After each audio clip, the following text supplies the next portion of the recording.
On Life on Top, we meet an award-winning writer.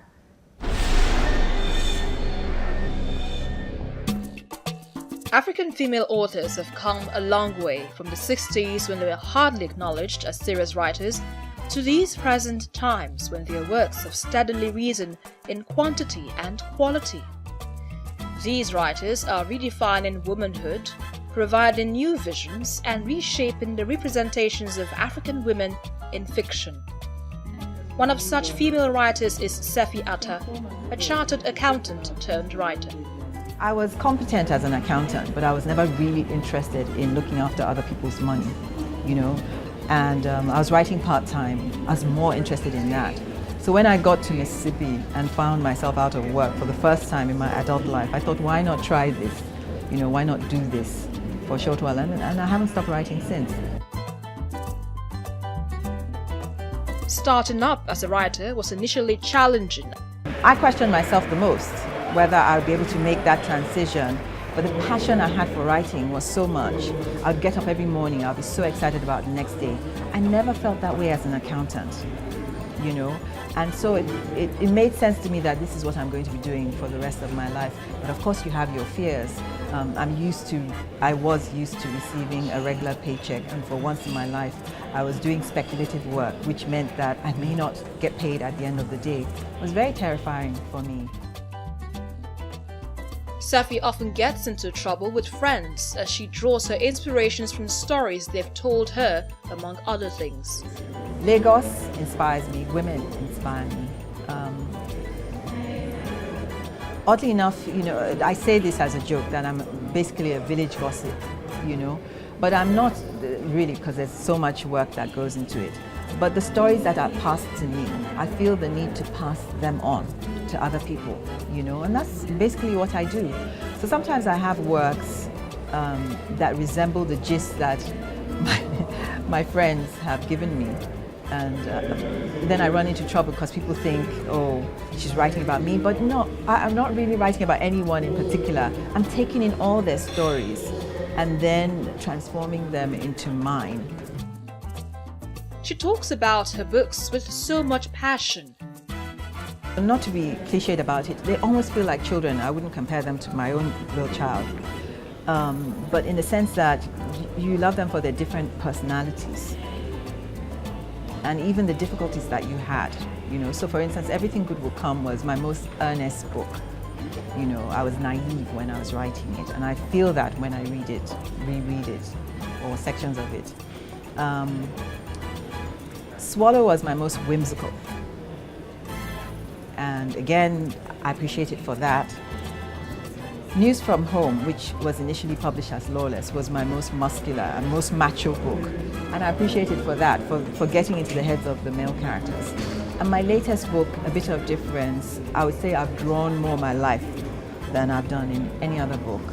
And again, I appreciate it for that. So I like whatever I'm working on. I'm in love with whatever I'm working on. You have to be able to write 80,000 plus words. Sefi constantly tries to balance out being a wife and mother and is quite grateful to her family for their support. I've had to make adjustments over the years as well, and that's the truth, to be able to accommodate my writing, and that's why I always thank them in my books. There are times that I have not done what I'm supposed to do as a mother, as a wife, simply because I put my work first.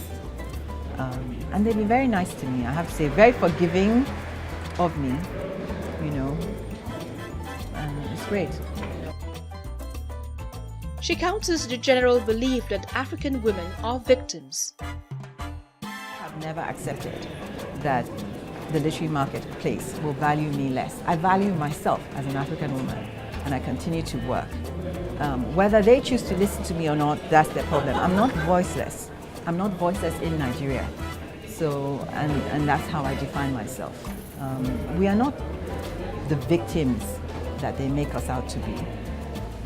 I meet African women all the time. I've met them at this conference. We've been able to talk about how to run businesses in Nigeria. We're speaking to each other.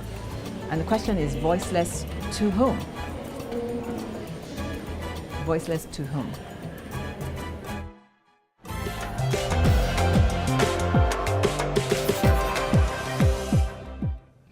Looking beautiful is more than what you see and what others can see as well.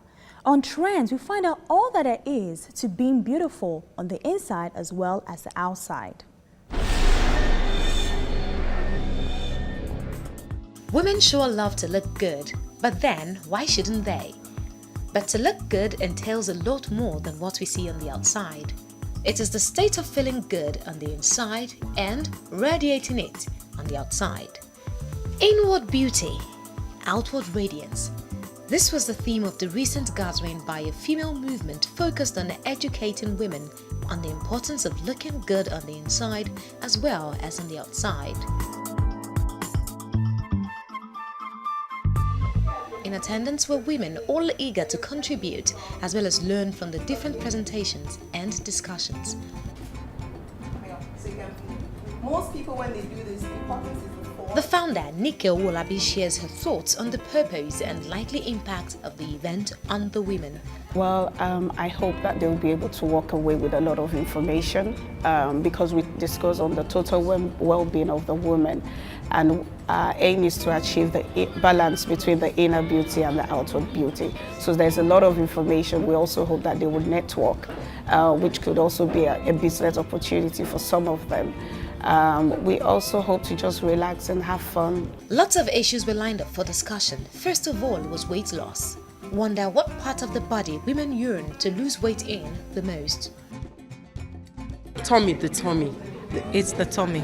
It's the tummy because after child, even people that haven't given birth, they have that problem. Most of us have to work on our tummies anyway because most of us have given birth. Weight consultant Demi Idowu showed the women some easy to do at home exercises. Yeah, you're lifting, you're feeling, and you're stretching from your core. I mean, you can also feel it in some and back, and you feel it here.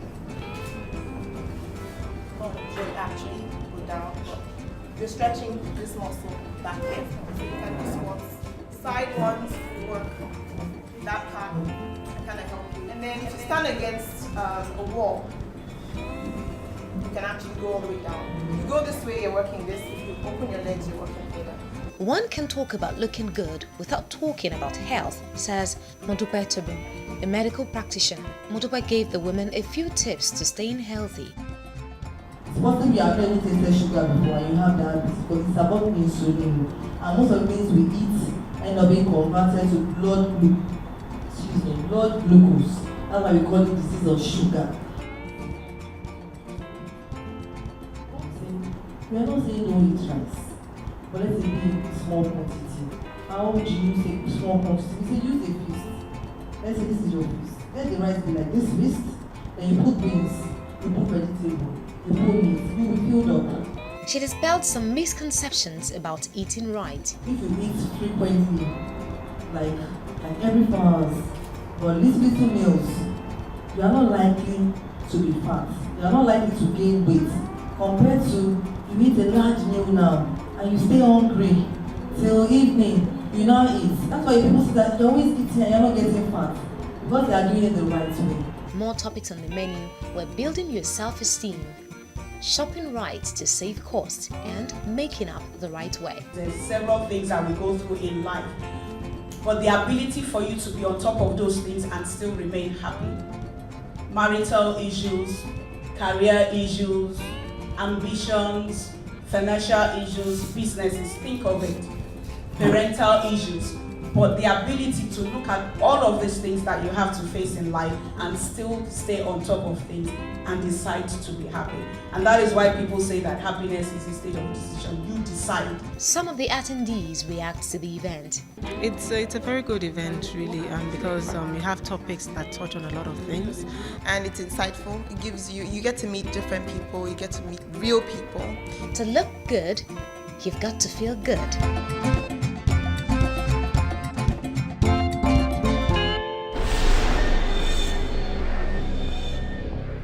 I certainly hope you have enjoyed today's episode of A Woman's World. Before we go, let's inspire you with this quote.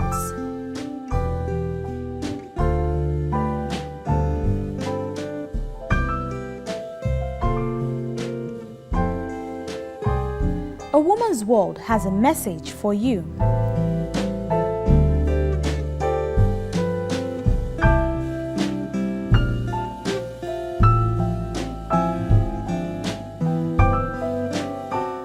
like to hear from you. Send us your suggestions and comments via our Facebook page, A Woman's World TVC News, or using Twitter at TVC Woman's World. And that's all we have for you today. Don't forget to tune in next time. I am Oyinlola Salim.